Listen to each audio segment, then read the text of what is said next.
सोलापूर न्यूजमध्ये आपल्या सगळ्यांचं स्वागत। सोलापूर शहरामध्ये 7 मे 2024 रोजी 42 सोलापूर लोकसभा व 43 माढा लोकसभा मतदारसंघाचे मतदान संपन्न झाले होते। या दोन्ही मतदारसंघातील EVM, VMPAT मशीन व इतर साहित्य शासकीय धान्य गोदाम रामवाडी येथे ठेवण्यात आलेले आहेत।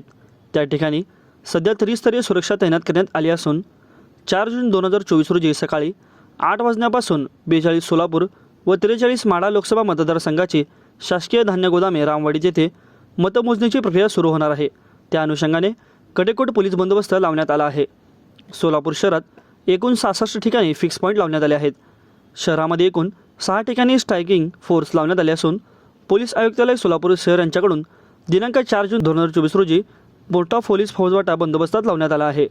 पोलीस उपआयुक्त 3, सहाय्यक पोलीस आयुक्त 6, पोलीस निरीक्षक 24, सहाय्यक पोलीस निरीक्षक 73, पोलीस अंमलदार 890, महिला अंमलदार 164 तसेच CRPF 1 प्लाटून, सोलापूर ग्रामीण 1 अधिकारी 20 अंमलदार असणार आहेत। माझं सोलापूर न्यूज या YouTube चॅनलला सबस्क्राईब करा आणि बेल आयकॉन प्रेस करायला विसरू नका।